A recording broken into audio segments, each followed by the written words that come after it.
kumpulkan bersama dengan orang-orang yang beriman ataupun kita nak dikumpulkan bersama-sama dengan orang yang kafir. Sekian daripada saya.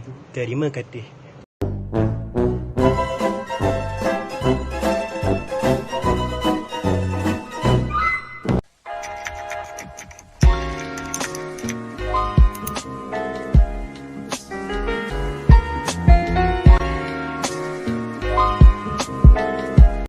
Assalamualaikum warahmatullahi wabarakatuh.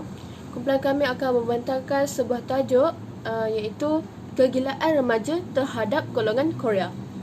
Sebelum itu, saya akan memperkenalkan diri saya terlebih dahulu. Nama saya Nur Syahinda Afia binti Zulkifli dari kelas DPHU 2A. Pada zaman yang penuh pancaroba ini, kegilaan remaja terhadap golongan Korea telah menjadi perkara yang biasa dalam negara Malaysia, terutamanya dalam kalangan masyarakat Melayu.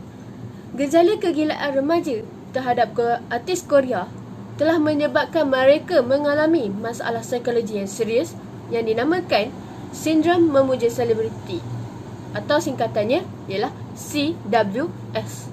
Segelintir kumpulan remaja sanggup berbelanja beribuan ringgit untuk menghadiri konsert artis pujaan mereka, kemudian membeli barangan yang berkaitan dengan mereka seperti pakaian, poster untuk jadikan sebagai koleksi.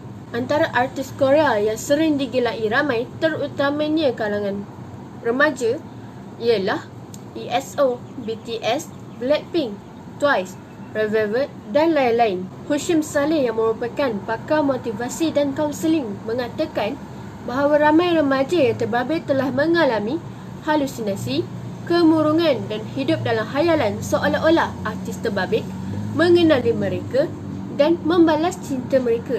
Ini menunjukkan bahawa mereka telah menghadapi CWS. Beliau percaya 2 daripada 3 golongan pelajar dari sekolah agama tahfiz, sekolah menengah dan sekolah berasrama penuh yang berusia 13 sehingga 18 tahun telah mengalami CWS, iaitu sindrom memuja selebriti. Bagi peminat biasa, mungkin hanya sekadar mengambil tahu tentang kehidupan artis idola mereka. Tapi berbeza bagi peminat yang obses, yang akan menjejaskan rutin harian mereka sekiranya kegilaan itu tidak ditangani dengan baik. Okay, Assalamualaikum warahmatullahi wabarakatuh. Saya Maafi bin Zainuddin daripada kelas DPHU 2C. Yang sikit, saya akan membentangkan tentang tajuk definisi kegilaan remaja terhadap Korea. Maksud kegilaan mengikut Kamus Pelajar edisi kedua ialah sifat atau kegilaan gila, sesuatu yang melampaui batas, kegemaran atau keasyikan yang berlebihan. Maknanya dia terlalu agung-agungkan suatu benda. Maksud remaja mengikut Kamus Pelajar edisi kedua ialah mula dewasa, sudah akhir balik, sudah cukup umur untuk berkahwin dan masa muda. Maksud golongan mengikut Kamus Pelajar edisi kedua ialah himpunan beberapa benda atau orang yang telah digolongkan kelompok dan kumpulan. Oleh hal yang demikian, definisi yang kita boleh simpulkan tentang tajuk iaitu kegilaan remaja terhadap golongan Korea ialah keterujaan, ketaksuban dan keobsesan remaja terhadap idola atau Korea mereka yang juga dikenali sebagai K-pop sehingga melalaikan diri. Contoh K-pop yang sekarang tengah famous, Lisa Blackpink yang sekarang buat Omi EP. Okay. Seterusnya, saya akan membentangkan tajuk kegilaan remaja terhadap Korea mengikut perspektif agama Islam. Islam tidak melarang kita untuk berhibur, tetapi jangan berlebihan. Agama Islam sangat menitik beratkan umatnya menjaga batas pergaulan antara lelaki dan perempuan yang bukan mahram. Ya, tahu ya semua? Ramai anak muda Islam zaman sekarang yang terlalu taksub dengan Korea. Mereka terlalu mengidolakan artis Korea dan mengikuti gaya mereka seperti gaya rambut, gaya berpakaian dan sebagainya. Ini sangat membimbangkan kerana dengan mengidolakan artis Korea, kemungkinan akidah kita akan jatuh. Masya Allah. Kerana kita terlalu taksub dengan Korea sehingga melalaikan diri dan mengabaikan perintah Allah. Rasulullah pernah bersabda daripada hadis yang diriwayatkan oleh Abu Dawud dan Ahmad, La yuhibbu ahadu qauman illa husyira ma'ahum yaumal qiyamah. Tidaklah seseorang mencintai suatu kaum melainkan dia akan dikumpulkan bersama mereka pada hari kiamat nanti. Nauzubillah min zalik. Daripada hadis ini kita boleh simpulkan seseorang itu akan dikumpulkan bersama dengan orang yang dicintainya. Kita sepatutnya sentiasa mengidolakan Nabi Muhammad SAW dan bukannya artis Korea. Jadi pilihan di tangan kita, sama ada kita nak dikumpulkan bersama dengan orang-orang yang beriman ataupun kita nak dikumpulkan bersama-sama dengan orang yang kafir. Sekian daripada saya. Terima kasih. Assalamualaikum warahmatullahi wabarakatuh. Nama saya Nur Aiman bin Muhammad Fazri daripada kelas di PSU 2A. Dan hari ini saya akan membentangkan tentang penyebaran agama di Kristian. Okey, terdapat ayat Bible iaitu Lactavius mengatakan, "You shall not make idols for yourself or erect an image or pillar, and you shall not set up figure stone in your land to bow down to it, for I am the Lord your God." Dua jenis definisi untuk idola ni adalah gambar atau gambaran Tuhan yang digunakan sebagai objek pemujaan ataupun seorang atau perkara yang sangat dikagumi, disayangi atau dihormati. Kiriman yang saya ingin sampaikan ni adalah tentang pengaruh K-pop dan ancaman halus dari penyebaran budaya ini. Mungkin ramai daripada kalangan kita ni tidak tahu bahawa kajian rambang yang dibuat mendapati hampir 80% dari artis K-pop yang beragama Kristian, tidak kira kumpulan lelaki maupun perempuan. Selebihnya adalah terdiri daripada golongan ateis, Buddha dan kepercayaan animisme. Ramai dari artis K-pop ini adalah aktivitis gereja dan terlibat langsung dalam dakwah agama Kristian. Sebahagian besar dari mereka adalah kumpulan nyanyian gospel di gereja masing-masing semasa kecil ataupun remaja. Sebelum popular menjadi artis K-pop, malah ada yang mengatakan bahawa genre K-pop adalah evolusi dari Korean Contemporary Christian Music, iaitu KCCM yang bermula pada dekad 1970-an sebelum K-pop menjadi popular. Populariti K-pop ini telah memberi sumbangan besar bukan sahaja pada sektor ekonomi dan pelancongan, tetapi K-pop juga memberi sumbangan besar pada kerja-kerja kristianisasi. Dalam majalah World pada tahun 2012, seorang profesor yang bernama Rebecca Kim mengatakan bahawa Christianity merupakan salah satu pakej dalam mempromosikan budaya moden dan glamour K-pop. Beliau juga menyebut some Koreans first accepted Christianity from American missionary because of their idealized perception of America. Pernahkah anda mendengar nama Jason Ma dalam industri muzik? Jason Ma ni berasal dari Amerika dan berketurunan Cina. Beliau adalah seorang pastor yang terkenal dalam kalangan ahli muzik lain. Dalam sebuah temubual sebuah majalah bersama Jason Ma, beliau mengatakan bahawa beliau merupakan pederi kepada kebanyakan artis K-pop. Menurutnya juga dalam temubual dengan sebuah majalah lain, beliau mengatakan at the end of the day, whether it's hip-hop or whether it's this or that doesn't matter. To me, what matter is that people are worshipping Jesus. Jason Ma dikatakan pernah membuat tour ke beberapa buah negara untuk membuat konsert-konsert berunsurkan kristianisasi. Sebagai contoh, konsert Army of God yang dianjurkan di Surabaya, Indonesia. Konsert ini telah dihadiri hampir 60,000 penonton. Beliau juga berjaya mengkristiankan ramai orang melalui tour konsertnya itu. Sekini kita lihat secara lebih mendalam, kebanyakan artis K-pop ni beragama Kristian dan aktif pergi ke gereja. Mereka juga tanpa segan silu menyebarkan mesej-mesej Kristian melalui muzik. Contohnya, Choi Siwon dari kumpulan sepujinya pernah mengatakan kepada CNN, in the future, I would like to become a missionary. I like to go to the countries where I have received much love as a musician and personally return off all of that love. Dalam sebuah konsert sepujinya di Singapura, Choi Siwon menyuruh kepada penonton untuk pergi ke gereja pada keesokan harinya. Beliau juga menyokong usaha Jason Ma dalam pembikinan sebuah dokumentari diberi nama iaitu 1040. 1040 ini menceritakan tentang pergerakan kristianisasi di Asia. Antara artis yang ditemu ramai dalam dokumentari ini termasuklah Generation dan Van Neswo. Sekian daripada saya. Assalamualaikum warahmatullahi taala wabarakatuh. Saya Muhammad Zulfadli bin Muhammad Azri daripada kelas di PHU 2C. Saya akan menceritakan tentang perspektif agama Buddha terhadap golongan Korea. Dari sudut pandangan agama Buddha, tidak ada larangan. Yang ada adalah latihan untuk menghindarinya. Dalam ajaran Buddha, ada latihan dasar yang harus dilakukan oleh semua umat Buddha. Latihan ini disebut sebagai Pancasila. Latihan tersebut ada 5. Yang pertama adalah mereka berlatih untuk tidak membunuh makhluk hidup. Contohnya seperti manusia, binatang, tanaman dan sebagainya. Yang kedua, mereka berlatih untuk tidak mengambil barang yang bukan hak milik mereka. Yang ketiga, mereka berlatih untuk tidak melanggar tindakan susila sepertinya berhubungan seks di luar nikah. Yang keempat, mereka berlatih untuk tidak berbohong dan tidak berkata benar.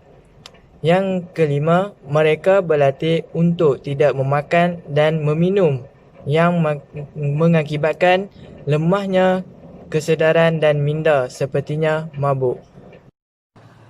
Seterusnya, budaya popular di Malaysia. Budaya bermaksud tamadun atau peradaban. Budaya mempunyai kaitan dengan kemajuan fizikal, akal, budi, rohani dan fizikal manusia atau sesuatu bangsa. Budaya popular juga bermaksud budaya yang dicetus dan dikembangkan oleh khalayak masyarakat atau orang biasa. Dalam konteks semasa, budaya popular ini lebih banyak digerakkan oleh masyarakat bandar.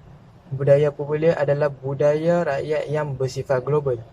Pengaruh Korea di Malaysia pada hari ini semakin mendapat sambutan dalam kalangan masyarakat, terutama golongan remaja. Tidak kira di mana-mana sahaja kita dapat melihat pengaruh Korea, tidak kira dari segi muzik, drama, filem, fashion ataupun makanan. Seterusnya, faktor-faktor penyebaran budaya Korea di Malaysia. Faktor yang pertama ialah pembangunan teknologi yang semakin canggih. Semua perkara boleh dilakukan dengan mudah pada masa kini, contohnya seperti internet. Internet merupakan jaringan yang dapat menghubungkan semua manusia di seluruh dunia. Kemudian internet yang mudah digunakan merupakan penyebab kepada berlakunya penerimaan masyarakat Malaysia kepada budaya Korea. Mereka boleh menonton muzik K-pop, drama, filem dan rancangan Korea secara dalam talian. Faktor yang kedua ialah hubungan baik antara industri muzik Malaysia dan Korea. Permintaan pelbagai penganjur di Malaysia terhadap persembahan artis Korea di Malaysia telah menyebabkan pihak hiburan Korea senang bekerjasama dengan Malaysia. Sebagai bukti, ramai artis K-pop datang ke Malaysia seperti mengadakan konsert mini, melancarkan single atau album terbaru mereka. Seterusnya, pengaruh besar budaya Korea di Malaysia. Yang pertama, kemasukan Korea dan budaya mereka di Malaysia banyak mempengaruhi gaya hidup masyarakat kita, terutamanya golongan remaja. Pengaruh Korea bermula dari fashion rambut, gaya pemakaian, fashion baju dan aksesori, diikuti dengan budaya bahasa dan makanan. Malah tidak dinafikan, gaya fashion masa kini lebih menjurus kepada fashion masyarakat Korea. Seterusnya, para peminat K-pop juga sanggup menghabiskan duit. Mereka sanggup menghabiskan duit semata-mata untuk membeli barangan artis tersebut seperti Assalamualaikum warahmatullahi wabarakatuh. Nama saya Syami Faris bin Ahmad Razi dari DPHU 2C. Nombor metrik DHU 202024677. First of all, saya nak cakap haram sebuah hiburan tersebut bukan terletak kepada bangsa saja. Ramai orang yang ingat bila kita dengar lagu Korea je haram, bila kita tengok drama Korea je haram. Habis tu lagu Hindustan, cerita orang putih tu tak haram pula. So, apakah yang membuatkan sesuatu hiburan itu halal dan apakah yang membuatkan sesuatu hiburan itu haram? Benda ni lah saya nak sampaikan dalam video ni. Basically, hukum berhibur ni harus. Means kita nak berhibur boleh. Selagi mana kita tidak berhibur dengan benda haram dan hiburan tersebut tidak melalaikan kita daripada ibadah dan tanggungjawab, maka hukum berhibur adalah harus. Tapi apa yang saya nak bahaskan ialah apakah yang menjadikan sesuatu hiburan tersebut haram. Okey, sesuatu hiburan yang di dalamnya ada unsur-unsur haram, unsur-unsur dosa yang boleh mendorong kita untuk melakukan perkara-perkara maksiat, maka hukum kita berhibur dengan hiburan tersebut adalah haram. Haram ni dia akan terjadi apabila ada dua noktah penting. Yang pertama, isi hiburan tersebut. Dan yang kedua, cara kita berinteraksi dengan hiburan tersebut. Okey, saya akan menerangkan tentang noktah yang pertama dahulu, iaitu isi. Sebagai contoh, lagu. Hukum asal kita nak dengar lagu ni adalah harus. Tapi jika lagu tersebut mempunyai unsur-unsur dosa yang boleh membawa kepada maksiat, maka hukum kita mendengar lagu tersebut adalah haram. Contoh yang kedua, kita tengok movie ke, tengok drama ke, tengok anime, hukum asalnya adalah harus. Tapi jika drama atau filem tersebut mempunyai unsur-unsur dosa dan maksiat, maka hukum kita melihat bahagian-bahagian yang maksiat itu adalah haram. Soalannya, apakah isi yang haram tersebut? Okey, saya explain dengar baik-baik. Sekiranya isi hiburan tersebut mempunyai unsur-unsur seks sedikit atau sebanyak, ringan atau berat, maka hukumnya adalah haram. Yang kedua, sekiranya isi hiburan tersebut mempunyai unsur aurat didedahkan, maka hukumnya adalah haram dilihat tanpa sebarang hajat dan darurat. Dan yang ketiga, sekiranya isi hiburan tersebut mengangkat kesyirikan, mengangkat dosa besar, arak, zina dan sebagainya, maka hukumnya adalah haram. Senang cakap, apa-apa sahaja yang mendorong kita untuk melakukan maksiat, maka ianya harus dicegah. Itu yang pertama. Terusnya, saya akan menerangkan tentang noktah yang kedua. Bagaimana cara kita berinteraksi dengan hiburan tersebut sehingga hiburan tersebut menjadi haram. Kadang-kadang satu hiburan ni harus, tapi kalau kita menggunakan interaksi yang salah, maka hiburan yang harus tersebut akan jadi haram. Contoh, kita nak dengar lagu, nak tengok drama yang isinya tak ada unsur-unsur dosa, yang baik-baik unsur dia, hukumnya boleh, harus. Tapi kalau kita obses dengan artis tersebut, kita tergila-gilakan mereka, kita simpan gambar mereka dekat handset kita, sampai kita buat fans club, kita jatuh cinta dekat artis tu, kita crush kat artis tu, sampai suatu tahap kalau artis tu buat salah, kita pertahankan artis tu, maka obses itu akan menjadikan satu hiburan itu haram. Obses dengan penasyid sekalipun tak boleh. Contoh kes yang berlaku di Malaysia, kat sini saya letak dua contoh kes. Yang pertama pada tahun 2017.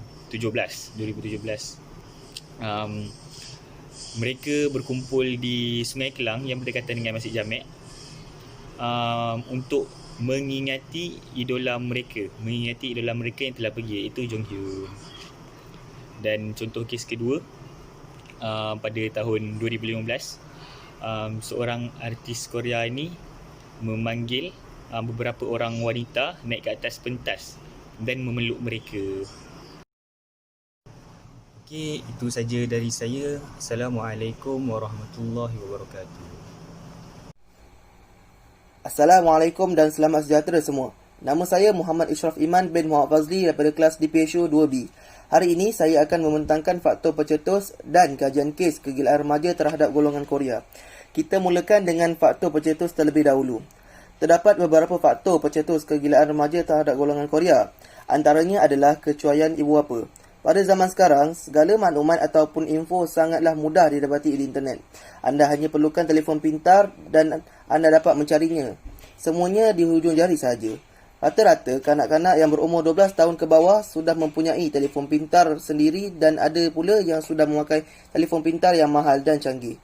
Seperti iPhone 12, iPhone 12 Pro Max, iPhone 11 dan banyak lagi. Dengan adanya telefon yang bagus, mereka mula mencari sesuatu perkara yang baru, sesuatu yang unik, sesuatu yang ramai orang minat. Dan kebanyakan darinya menjumpai dunia hiburan seperti artis Korea ataupun dikenali sebagai K-pop.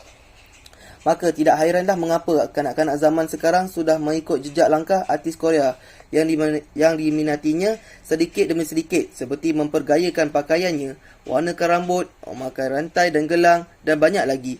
Kecuaian ibu bapa terhadap kanak-kanak ini ialah tidak memberikan perhatian dengan secukupnya, lalu membelikan telefon pintar sebagai gantinya.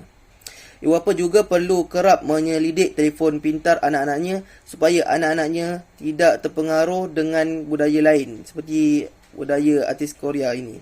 Seterusnya, kurang didikan agama. Ibu bapa perlulah memberikan didikan agama agar anak-anak mereka dapat membezakan perkara yang betul dan perkara yang salah, perkara yang Allah suka dan perkara Allah tidak suka. Ibu bapa juga boleh menghantar anak mereka bersekolah agama yang terdekat, kerana di sana juga mengajarkan anak anda pelbagai perkara seperti subjek akhlak, fiqh, tauhid, tajwid dan banyak lagi. Selain itu, pengaruh rakan sebaya. Rakan adalah teman yang rapat selepas keluarga. Maka tidak hairanlah jika kawan anda seorang yang baik, anda pasti menjadi seorang yang baik juga. Manakala jika anda berkawan dengan kawan yang nakal, pasti anda menjadi seorang yang nakal juga. Begitu juga dengan kalau anda mempunyai kawan atau teman karib yang mengidolakan artis-artis Korea. Tidak mustahil anda akan mengikutnya satu hari nanti. Jadi di sini saya mengingatkan diri saya dan anda supaya pilih kawan yang baik, kawan yang selalu ada ketika susah dan senang. Antara ciri-ciri kawan yang baik adalah mereka yang selalu mengingatkan anda tentang Allah, seperti jaga solat tiap waktu dan lain-lain. Akhir sekali, mempunyai jati diri yang lemah. Ibu bapa perlu mendidik anaknya jati diri yang kuat dan teguh supaya tidak goyang dengan perkara yang lara dan melelaikan. Jati diri sangatlah penting untuk diri sendiri. Di antara jati diri yang ibu bapa boleh ajarkan kepada anak-anak mereka adalah dengan membaca ayat kursi selepas solat, semasa keluar rumah dan banyak lagi. Terdapat dua kajian kes bagi tajuk kegilaan remaja terhadap golongan Korea ini. Pertama sekali adalah kes isu artis Korea memeluk wanita Melayu bertudung di atas pentas. Pada tahun 10 Januari 2015, isu artis Korea memeluk wanita tersebut sangat hangat diperkatakan di media. Artis Korea yang memeluk wanita bertudung itu adalah daripada kumpulan B1A4. Kumpulan tersebut terdiri daripada 5 orang ahli, iaitu Shin Woo, Sandio, Gong Chan, Jin Young dan Baro. Pada waktu kejadian, bertempat di KL Live Center. Wanita itu telah terpilih dan memberikan kebenaran di atas pentas di hadapan audiens. Pada ketika itu, gadis-gadis berkenaan berada di dalam situasi surreal, iaitu yang menyebabkan mereka tak boleh berfikir dengan waras. Apabila otak dipaksa untuk membuat keputusan dalam keadaan terdesak macam itu, mulalah kita terdorong untuk memilih sesuatu yang tak sepatutnya terjadi, seperti merelakan diri dicium, dipeluk, memegang tangan oleh artis Korea, iaitu artis K-pop B1A4. Kes ini mendapat perhatian ramai pihak seperti Jabatan Agama Islam Wilayah Persekutuan Jawi, Jabatan Kemajuan Islam Malaysia JAKIM dan termasuk YB Tuan Khairi Jamaluddin. Beliau mengatakan di dalam halaman Twitternya, banyak dikatakan tentang K-pop. Harap gadis-gadis Malaysia kembali kepada lelaki tall, dark dan handsome, bukan pale, skinny dan pretty. Itu bukan lelaki sejati. Bagi kes siasatan pula, mengutip laporan daripada Akhbar Harian Metro yang bertarikh 13 Januari 2015 yang lalu, Ketua Pengarah Jabatan Kemajuan Islam Malaysia JAKIM iaitu Datuk Osman Mustafa telah mengarahkan Jabatan Agama Islam Wilayah Persekutuan Jawi untuk mengambil tindakan sewajarnya. Memandangkan Jawi adalah pihak berkuasa agama bertanggungjawab di peringkat wilayah persekutuan, Jawi telah pun membuka kertas siasatan di bawah Seksyen 29 Akta Kesalahan Jenayah Syariah Wilayah-Wilayah Persekutuan 1997. Berkenaan sesiapa yang berkelakuan tidak sopan di tempat awam yang bertentangan dengan hukum syarak dalam melakukan sesuatu kesalahan. Di dalam kes ini, artis-artis kumpulan K-pop berkenaan B1A4 telah melakukan perkara yang tidak sopan bersama para peminatnya yang merupakan gadis-gadis Melayu bertudung yang dipanggil ke atas pentas untuk melakukan semula aksi-aksi seperti di dalam drama. Mengikut seksyen tersebut, jika disabitkan bersalah, boleh didenda tidak melebihi RM1,000 atau dipenjarakan selama tempoh tidak melebihi 6 bulan atau kedua-duanya sekali. Seterusnya, yang kedua, kajian kes kegilaan remaja terhadap golongan Korea. Ini adalah isu di mana seramai 100 orang peminat artis Korea termasuk bangsa Melayu Islam mengadakan satu majlis memperingati kematian mendiang Kim Jong Hyun yang telah diadakan di tepi Sungai Klang berdekatan Masjid Jami'. Namun yang menjadi perhatian ketika itu ialah remaja-remaja Muslim yang menangis terisak-isak meratapi pemergian penyanyi tersebut. Pada 23 Disember 2017, Kim Jong Hyun atau lebih dikenali sebagai Jong Hyun adalah seorang penyanyi daripada Korea Selatan dan merupakan ahli kumpulan Shinee. Jong Hyun yang lahir pada 8 April 1990 telah ditemui mati di sebuah apartmen sewa di Cheongdam-dong. Jong Hyun telah dijumpai oleh pihak polis dalam keadaan tidak sedarkan diri. Pihak polis menyatakan bahawa kematian Jong Hyun disebabkan bunuh diri. Dipercayai mangsa telah menghidu gas beracun karbon monoksida. Sekian. Antara cadangan yang saya boleh kemukakan bagi membendung kegilaan remaja terhadap golongan Korea ialah menanamkan niat dengan betul. Niat inilah yang akan menentukan sejauh mana amalan kita akan pergi dan sejauh mana kita akan bertahan. Okey. Tanamkan niat tu kita berubah kerana Allah SWT. Mengaku bahawa kita ni hamba Allah dan berazam untuk menghentikan keobsesan dalam diri. Selain itu, kita kenalah dekatkan diri kepada Allah. Dengan melakukan solat 5 waktu pada awal waktu, berpuasa untuk mengengkang nafsu, kemudian melakukan solat sunat seperti solat sunat tahajud, solat sunat duha, ataupun kita mengisi masa lapang dengan memahami masa Al-Quran, dengan membaca tafsiran Al-Quran. Cadangan yang seterusnya ialah membuang barang-barang yang berkaitan dengan K-pop atau perkara yang melalaikan, seperti fotobook, video, lagu, poster dan lain-lain. Okey. Keputusan ini mungkin secara mendadak, tapi amat penting bagi yang mengalami keobsesan.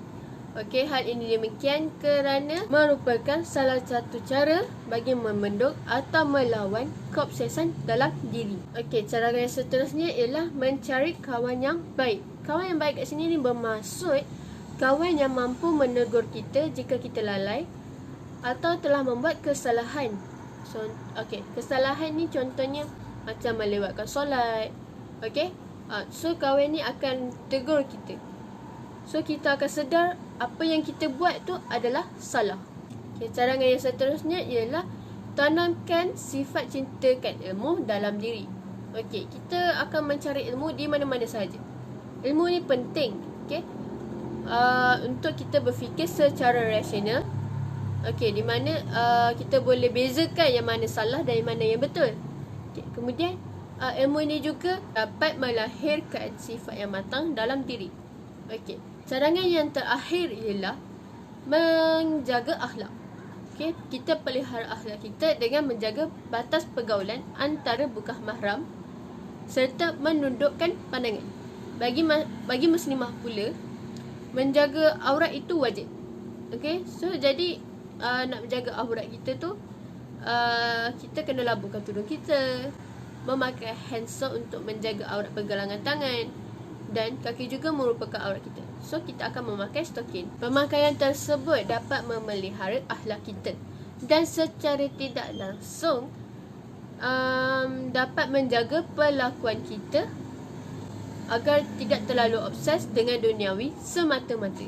Okay, secara kesimpulannya, obses, gila dan minat terhadap artis ataupun golongan Korea secara berlebihan tidaklah mendatangkan apa-apa faedah pun dalam diri kita, malah memudaratkan lagi. Okay, oleh hal yang demikian, kita sebagai umat Islam perlulah jaga tingkah laku atau perilaku kita supaya orang bukan Islam memandang tinggi dan menghormati agama Islam. Serta kita perlulah menjauhkan diri daripada perkara yang merosakkan akidah. Akidah ni sangat penting dalam agama Islam kerana akidah ni merupakan simpulan iman yang akan menyuntik semangat perjuangan, menyuburkan daya saing dan memupuk perpaduan dalam kalangan umat Islam. Sekian, terima kasih daripada kumpulan kami.